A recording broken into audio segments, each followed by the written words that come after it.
Hello, everyone. I'm Sylvie Spjelness. I'm chairing the Affordable Housing Commission. Welcome. And I always start out the meeting by talking about our mission, so we're clear about what we're actually trying to do here. So here it is. The Athens City Affordable Housing Commission is a commission of city government established to review best practices, investigate community affordable housing models, and identify needs and opportunities within Athens city limits to advance decent, safe, sustainable, affordable housing for all city residents. The Commission is tasked with providing advice and guidance on measures and policies that influence access to and needs within the local housing market. So to just emphasize, this is not just about low-income housing. This is about providing safe and enough housing for all of our residents, whether they have disabilities or they are seniors or students or whatever. We want to make sure that at all income levels we have appropriate housing. So a lot of work to do, and so we're here to work on that. All right, so we have a few people who could not make it today for a variety of different reasons, but we do have enough for quorum, so we can continue.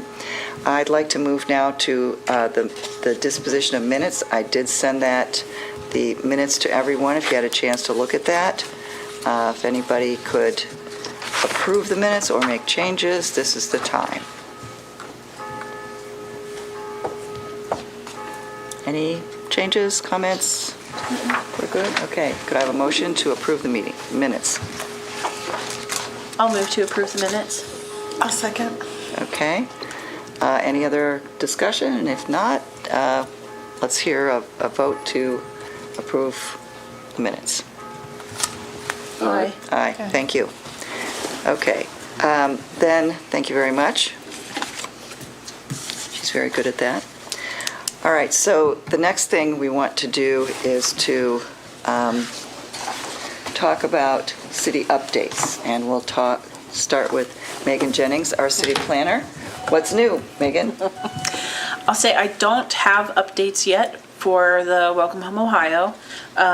We are still waiting to hear back from the private property owner. We've made our offer, just waiting to hear back from basically their board.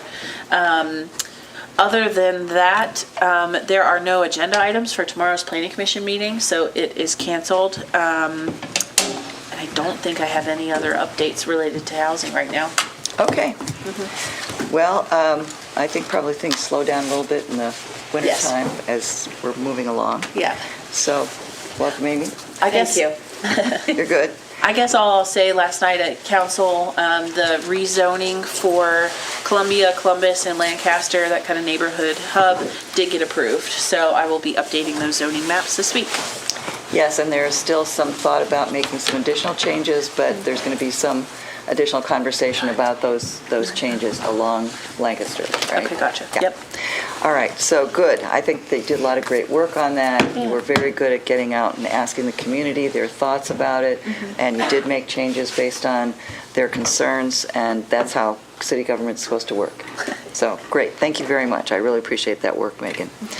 Okay, so City Council, another thing that happened, which has been a lot of discussion, was that the 3 huts on the property for the gathering place in the parking lot was approved last night, and a lot of conversation about that over several weeks. I'm glad that conversation is, for the time being at least, over, and I trust that Ginger and the rest of the group at the gathering place, along with the community, will be careful and compassionate and make this work. Okay, so that's the only other thing I have is, I guess I could talk about this in a second, but I'll talk about that in a second. Other than that, I don't think we have anything really pressing in City Council that I can think of. And then Shay, you're next. Don't have anything for, I think our last BZA meeting was canceled, so Okay. nothing there. All right. Well, I guess we can move on then. So I got an update on the Ridges. We thought we would be done a year ago transferring that property. It did not happen. And then I was told for sure it would happen this month. But I contacted Joe Recchi and other folks, and they said, nope, not yet. And the next date was early 2026, whatever that means. So I haven't gotten any further details, although I've pressed pretty hard on it because I know a lot of people want to make this go through. I'm sure you do too. I heard that the LIHTC project up in the Plains is moving along. So because that's close enough to us and people have been asking, I think it's worth mentioning that. SAOP's projects are moving along as well, nothing particularly new there. Woods Edge is really building up fast. So I went by there the other day, and the first building is the second floor is up, and so it's, the stick build is all seemingly apparently done. So they're moving along with that, and also some other housing up in that neighborhood, by the way, several houses going up. The Sunset Shelter, we've had some meetings about that recently, and it looks like it could be done as early as August. So they do have bids out for a contractor, and I'm not sure if they actually picked somebody yet or not. I think they were going to have the opening. I don't know. Yeah, I know they had the opening for the bids, but I don't know if they actually publicly announced who's going to build it, but they feel pretty confident. They're also meeting with businesses and nonprofit to talk about what kind of programming there could be. We also met with a group of faith leaders about their potential involvement with programming. So that is really moving along, which is, I think, good news for everybody, considering how difficult things are. I think it might be a good time, sort of piggyback on this, if you wouldn't mind just a minute of conversation, Zach, about the new potential HUD changes. Yeah, I recommend we bring in someone from Integrated Services to speak, and then they would be willing to do that maybe at the next meeting. If someone here, I can reach out to have try to set that up if you'd like. Right, I think that's a good idea, because it's bad. So basically, we have had a housing first policy, which is considered best practices for some time now. But this administration has decided that they don't want that. They want short-term housing and force people into treatment and work. What people don't understand is a lot of people are working. Surprise. And so, and not everybody, there's this perception that anybody who's unhoused is, single males who aren't working, refuse to work, or have behavioral health issues. And what's happening now, as we realize this, and I'm sure you can speak to that, Caitlin, too, is that there's a lot of families out there who are unhoused, living in their cars, they're working, they just can't afford the rent, and it's hard to find. So, it's not the stereotype that we once assumed it was. We've made a lot of changes. There's a lot of changes in society that have made housing a lot more complicated, so I think we need to really shift our mindset about what the real needs are and what the concerns are and what the causes are so we can address them, because with this change, we could see a lot of people out on the street who could have been continuing treatment and, getting help. But so we're really worried about this potential issue, and I think getting somebody in to speak to it and, advocating to not have this happen would be a really good idea. Okay, any comments, questions, additions to any of that? I remembered a city item, but Amy, if you had something too. Oh, no, I was just... Okay, my bad. I was just scratching my nose. Okay. So this is just, the social media post will go out tomorrow, but we are able to schedule, let me just reword that. We have scheduled the next public input meeting for the neighborhood corridor overlay zone. The consultants will be coming into town December 2nd and December 3rd. So we'll be hosting the public input meeting the evening of December 2nd, and then they will be presenting the draft language and also the public review of that at the Planning Commission meeting on December 3rd. So could you, for those who may be listening Yes. out, could you just give a brief? Sure. What is that? Yes. So the goal for creating what we're calling the neighborhood corridor overlay zone is to help create more walkable commercial corridors that our neighborhoods have access to. An overlay zone does not change the underlying zoning. It floats up above it, and it creates the goal of an overlay zone is to have development meet certain vision and kind of characteristics of the types of development that the neighborhoods would want to see along their commercial corridors. For example, a commercial use similar to Village Bakery is not what you would expect out on East State Street, and vice versa. Very different uses, very different people accessing those commercial uses. And so this overlay zone, we're hoping will help incentivize and then ease the burden of maybe even some of our existing commercial businesses along these corridors, so that they can, say, add residential on the second floors, or maybe do an exterior eating area. I haven't reviewed the draft language yet, so I don't know what the code will include, but just kind of recrafting these, basically the most directly accessed commercial uses for our residents living in our neighborhoods, and wanting to make sure that they are accessible and also provide the services that our residents really need. Yeah, one of the most obvious pieces of that would be on the west side, because it used to have a commercial part and a little bit left. There's a cider house and whatnot, but there could be additional. Frank's Bake Shop, for example, might be a possibility.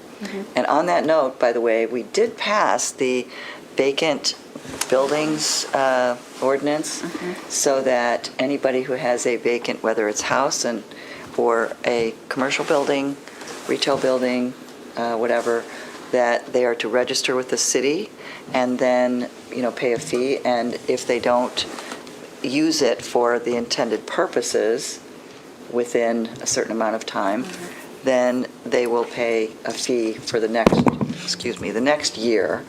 And it accelerates every year, especially for the commercial usage, because it's really not safe to have properties that nobody's living in. Insurance goes up, and there's chances of, and we know this happens, people squatting in there, causing trouble, making it a mess, and it's unsafe. And that's for any kind of vacant building. So we want to make sure that we get those done. Lots of cities have done this. We're hardly new on this bandwagon, but I think that's an important piece. So if you know of any vacant buildings, any of you, anybody out there, anybody on the commission, please send those in. Andrew Chicky sort of asked me, since I had been working with him on this, as you know, to let us know. And one of the things we want to do with that is make sure that the the neighborhood associations are aware of it, and it's out there in the community. So because people will call and complain, well, this place hasn't been habitable in a long time, and we got some on the west side that were sent to us. But really think about that. I mean, one of the go ahead. I was just going to confirm that's true for the university as well. It doesn't exclude the university. I don't remember there being anything in there, so I just want to make sure Jim's aware. Yeah. I'll be seeing him tomorrow, so Okay, I'm just sending a team's message, but also, Oh, great. Okay, perfect. Yeah, I think that's important, and I know I understand there's the building next to the parking garage. There's an interest in the university selling that, I heard. So anyway, but that also brings up the point, and that's not really our charge in a way, but if there are these businesses that are buildings that are vacant, and we know that there's some concerns about the city not being responsive enough to the businesses, then the next step is how can we, if those are on the list, how can we encourage them to be, when those are public, then we can perhaps come up with some strategies with the Chamber of Commerce and other interested business groups and whatever to see how they can, and Molly, too, I've talked to her about this. So anyway, I think that this could be a good thing. It's not going to change the world, but, an extra house or apartment or whatever is a good thing, and it makes us safer and look better. And as I'm sure you're aware, when you have empty storefronts, it's not welcoming. It makes us look like we're not a thriving city, and we are. We just have to clean up some of those issues and some efforts towards that effort. I'll just reiterate, so the neighborhood corridor overlay zone public meeting is going to be the evening of December 2nd from 5:30 to 7 p.m. And at that meeting, we will have the draft language ready for public review and comment. Great. Oh, and that meeting will be hosted at the Armory. We're excited about that one. Yes. Yeah, it'll be fun. Yes, the Armory is just about, I mean, they hit the ground running getting that place working. It's very exciting. Yeah. So now the Athens County Foundation is almost all in. They'll be fully in about 2 weeks. So don't go to the Chase Bank anymore. Go down to the Armory to see them. And there's some other groups that are down there too. It's very exciting. New addition to our community and long waited for. All right, unless somebody has something else, I'm going to jump to the committee reports. The nominating committee is first, and I understand there's a slate of candidates for officers. Yes, ma'am. Yep. So we have a slate of proposed officers for starting in January 2026. And that would be Shay, chair, Molly, vice chair, and Maria for secretary. Okay, so you have a chance to jump in there if you want to take one of those slots. Just saying. Yes. Otherwise, mull it over, and then in December, we will have a vote. Okay, thank you very much. All right, how about if we jump to, unless you have something else? We're still nominations for the vacant seat on commission is still open until I think the deadline's Friday. And then the nominating committee is meeting next week to review those, and we will also plan to make a recommendation to the commission at the December meeting. Okay, thank you very much. All right, so let's jump to the new development committee. And what are you guys working on? What's new? We kind of missed you guys last time because we ran out of time. Sorry about that. That's okay. So we have really been focusing on development incentives and kind of compiling our resources so that when there is a project that we would really like to move forward, we have those in our back pocket when we want to have conversations with the owner. One property example is Oakmont Phase 4, and I think our group has some good visions for how that really could add to that community, but there are a lot of challenges with developing that site. So we have to get more information about how we can really make developing that site feasible. But I think that there are a lot of other communities that we have found inspiration in and would like to try to emulate that as best as possible if the owner is interested and willing to work with us on that. So we will be reaching out to them soon, the owners, to talk about or inviting them to meet with us to kind of talk about how we can maybe get that property off the ground and get it developed and add more housing to our. And where is that exactly? That is on the south side at the end of Carroll Road. Okay. It's a tricky development because in order to increase the number of houses there, the existing neighborhood has one way in, one way out. And so in order to really be able to support more housing or more development at the very end of Carroll Road, we have to find a way to connect second road access out to Pomeroy or another road along there. So Can you do that at University Estates too, please? that is definitely something That's we've bad. talked about. A Yes. lot. It's Yes. bad. It's not good. Yep. Okay, thank you. And that reminds me, you know that what used to be our railroad station along West Union? That's been empty forever. That would be such a great place for retail stores and whatnot. It's so pretty. I'd love to see that. The old train depot. Yeah, thank you, old train depot. I heard some years ago that was owned by somebody in California, that just letting it sit.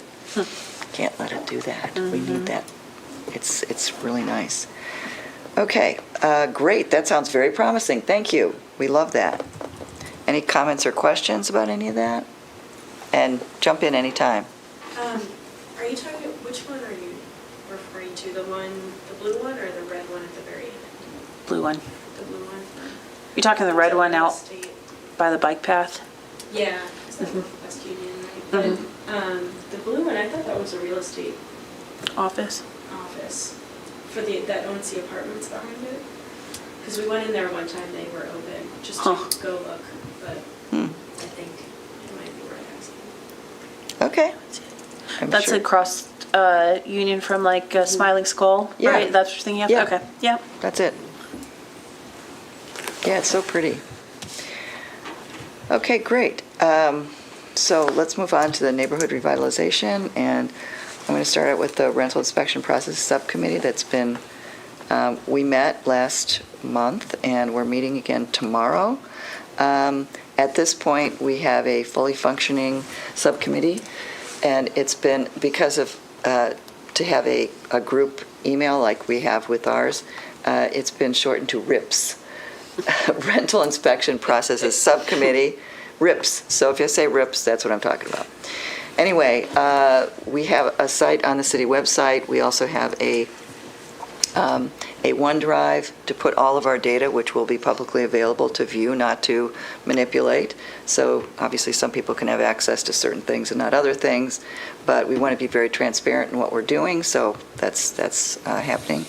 And we are in the process of creating a survey for landlords and for renters. And we have talked to a number of folks to try to get their input on that. We are narrowing it down right now. We have too many questions. We want to be really clear that we're just asking questions that will address our goals and mission. So we're working on getting that ready.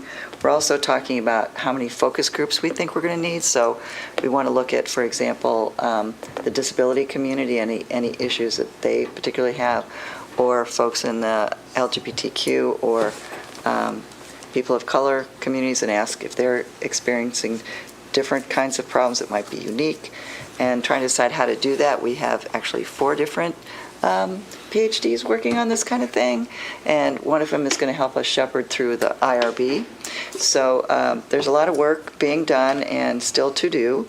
Anybody who wants to look at that is welcome to pay attention. We're also going to interview some folks. I spent a little bit of time, experts, so I spent a little bit of time with the public health and checking out Jack Pepper.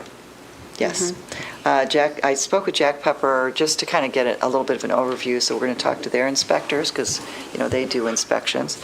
And then we're going to spend a little bit of time talking to the inspectors who take care of the Municipal Housing Authority stuff, and apparently I just didn't fully realize that was HAPCAP, so we're going to talk to them and make sure that we've got some really good ideas about what they're doing and maybe make things easier and more efficient.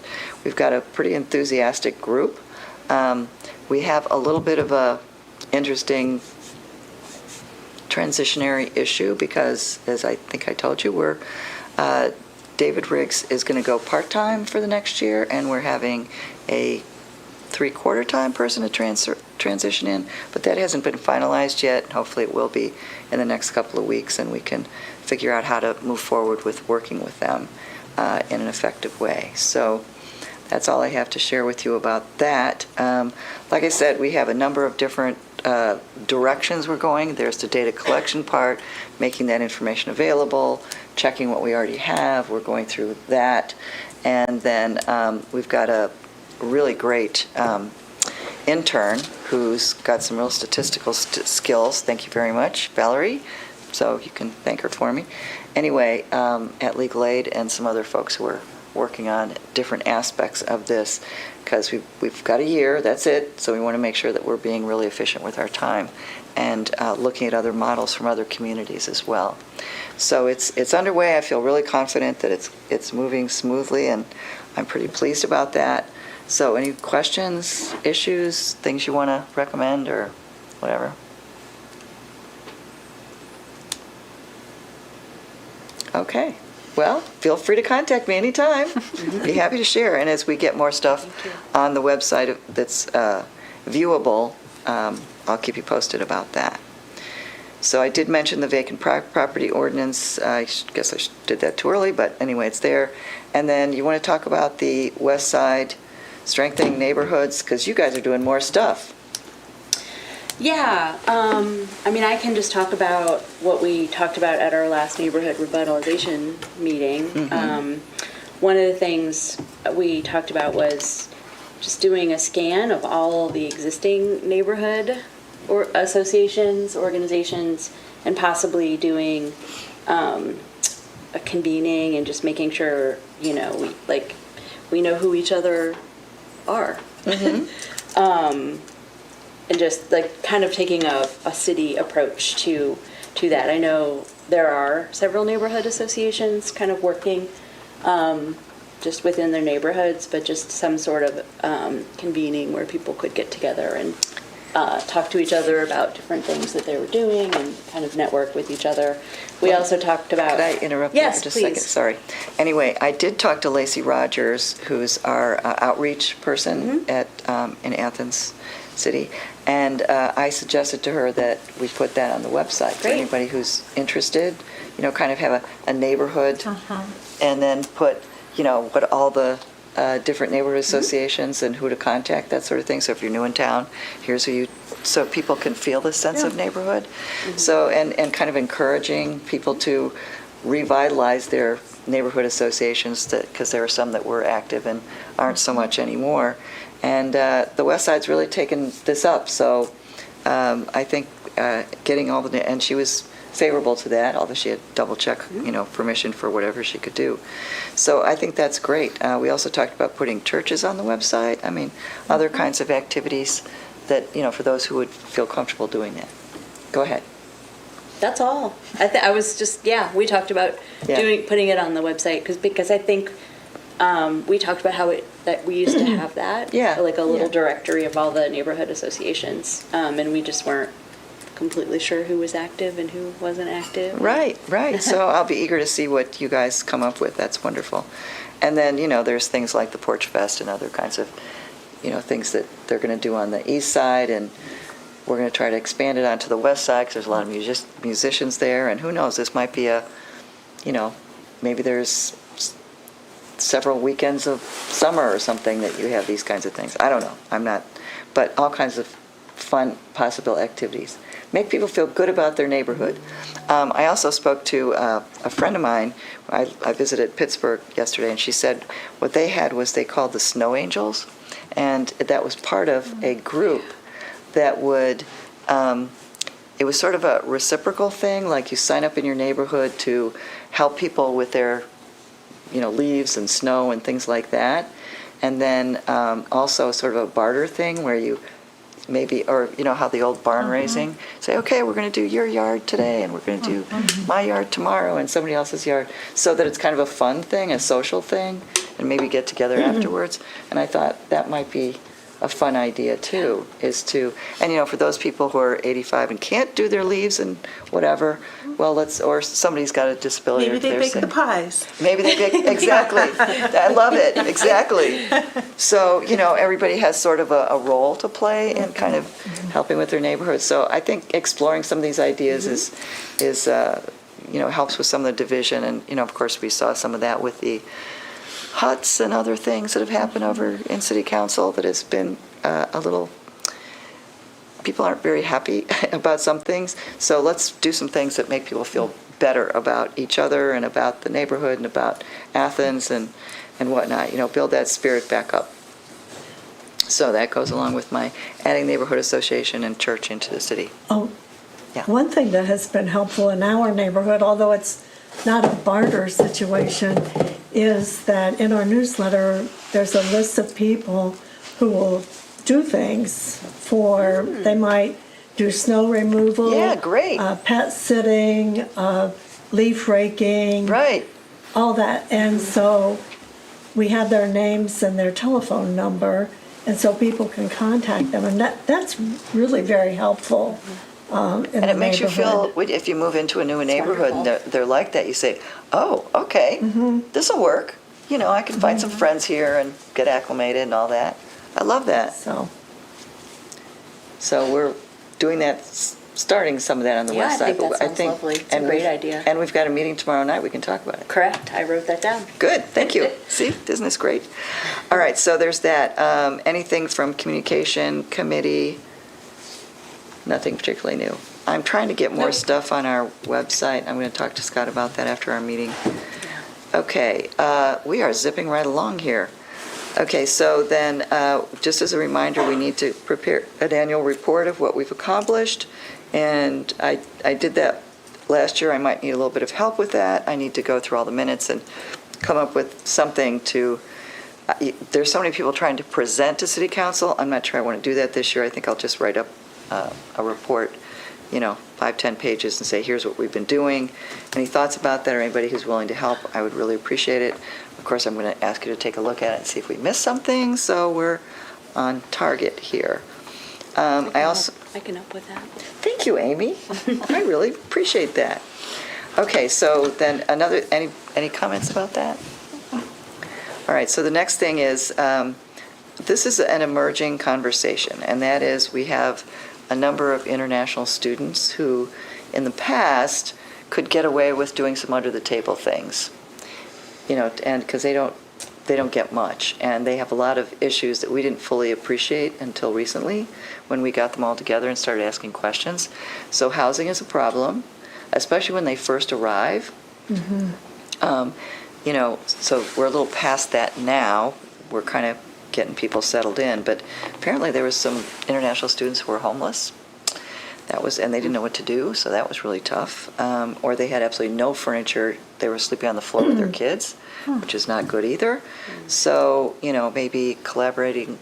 I think the university's done some stuff with, when they get here too early to get into their apartments, then they can stay in the dorms, I think, for a bit. So you guys are doing your share on this, but, and there's, you guys provide food for them and things like that, but I just want you to a little bit appreciate that we're kind of trying to collect some gifts and other things to help them out so they can feed themselves and help each other out. It's something that just kind of keep on your radar of how difficult it is for international students, and needless to say, they're pretty nervous right now. Harry. Yeah. The other thing that's a real issue for our international student population is transportation. Oh, yes. And we happen to work with, kind of mentor an international student, and not having the bus transportation on the weekends Yes. is a real issue for them, because that's normally when they have time to go to the grocery store. Right. And there has been an effort this year where some Athens residents are paired with international students to help with just kind of acclimating them a little bit to the community. And also when they come, sometimes if they're in an apartment, you're right, no furniture. But the other thing is some of them are not prepared for winter. No winter coats. And Never saw snow. so, because when they come, it's usually hot. And then sometimes our winters are mild, but sometimes they're pretty cold. Right. So even help with those kind of issues too, where they can go and maybe have access to that. But the transportation is one thing I think that would be very helpful in addition to some of the housing aspects. Yes, very good point. That was one of the key things they came up with too, was the concern about transportation. So, as you kind of talk to folks about how they might be willing to help, taking a carload of folks to Kroger, well, they don't want to go, they want to go to Walmart typically, or wherever. Think about that as a way to really, really help folks who are struggling. It was really hard for them to get here in the first place, and they're very smart folks. I'd also would encourage you, if you know of anyone that does have emergency needs, to make sure that there is a form on our Dean of Students website for emergency micro grants and to join the food pantry at the university. So most of our students, I feel like within the university community, that's very well known, but I think getting that information out amongst the community so that there's no delay if you hear of something that you direct them so that we can try to help them as much as possible. Yeah, some of the churches are stepping up to help them with transportation and whatnot, but still there's a lot of need out there, and it was interesting talking to them about it. And of course, it was different before this crackdown on folks. It was a lot easier to get stuff done, and some of them are a little afraid to venture out much. I've told you, our Sudanese student living with us, and we'd encourage her to get your driver's license so you don't have to worry about it. You can borrow our car. And we're like, no. I mean, if anything happens, I don't want you to have that risk. We'll just make sure you get to where you need to go. So, yeah, a lot of scary stuff. Okay, one other thing. I spoke with Ken Ehlers at Habitat, and they are soon going to have, or they have now, a van kind of thing where they have, like saws and, I don't know, building equipment, and they're going to do free DIY classes. They could do it at Arts West. I've heard about that. I was just there at the end of October. Really? I toured the facility with Molly. Oh, great. Okay, cool. Yeah. They were talking about how they were making their classes free in 2026. Yeah. I mean, some of the more complicated things, workshops, Yeah, they're going to charge. But for the basic, and, I know that on the west side, again, that's my ward, so I know it better. But, there's a lot of people who don't really have the money to hire people to do stuff. And so they really want to fix their place up, but it's hard, and they don't really know how. And so getting the DIY, but that could be, any neighborhood, if there's a place to do it, or the community center, or whatever. So keep that in mind. I mean, I think that would be a wonderful thing for people to know about, so that they'll make it at a convenient time. I mean, I think this is a wonderful thing to add to our set of resources and things to do. Okay. Any other comments, questions, items? I had one comment, just revisiting the discussion around the Conestoga huts. Just as I listened to the different arguments at City Council and people coming, I heard a lot of really great talking points that build on the case for more housing and like what we're really talking about. And I just wanted to throw that out there. I feel like we just need to keep,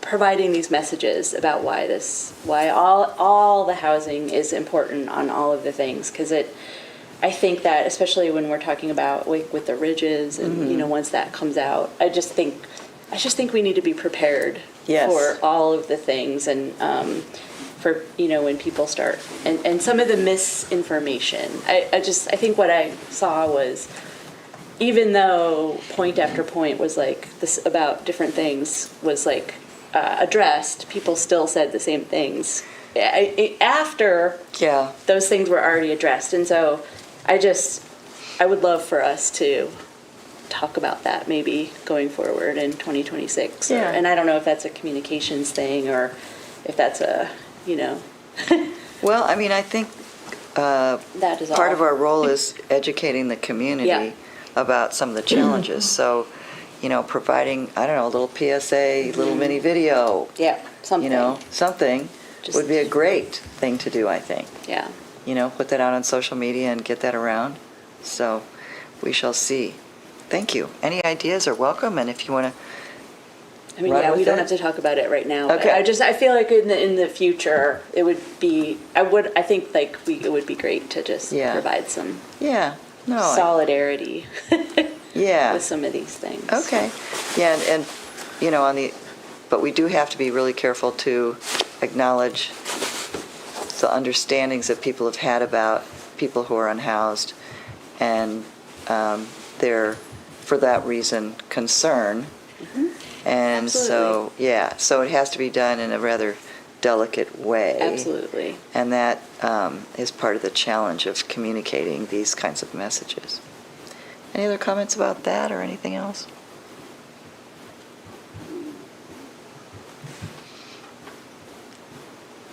So one other topic that's come up is this going forward? Is this a good time And we don't have to have as many meetings, but I feel like if we don't, it could be, we'd start falling by the wayside.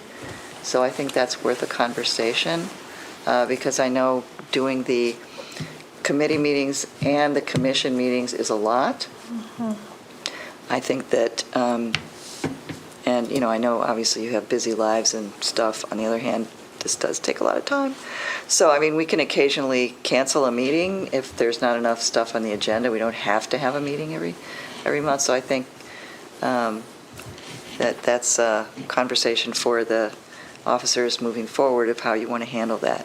But like I said, I just don't want some of these projects to just disappear, because we did sort of dissolve with COVID. So, you know, it's been a challenge trying to build this up and get everybody back on some kind of regular track. So, I mean, some things can be communicated via email, and we will try to make this really transparent. So some stuff, although you have to respect the sunshine laws, that's important too. And we can't do this via Zoom only. They have to be in person by law, so that's another factor that we have to consider.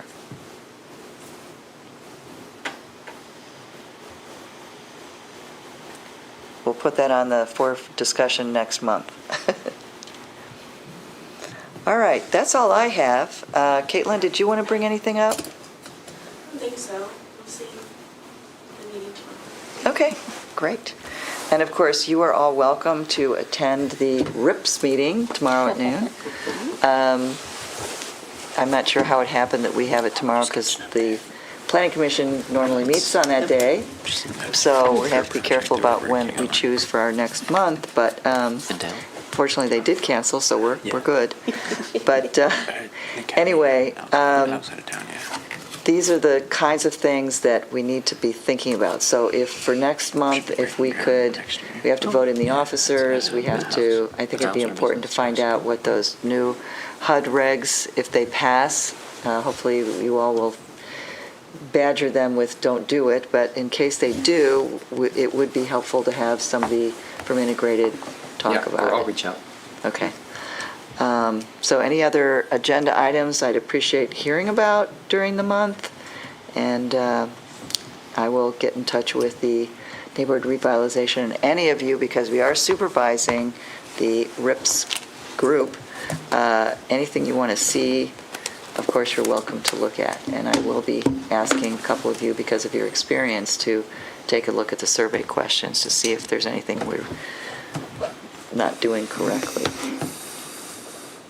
Okay, if there's not anything else, we will take a motion to adjourn and move on with our day. So move. Second? All right, all in favor? Aye. Thank you.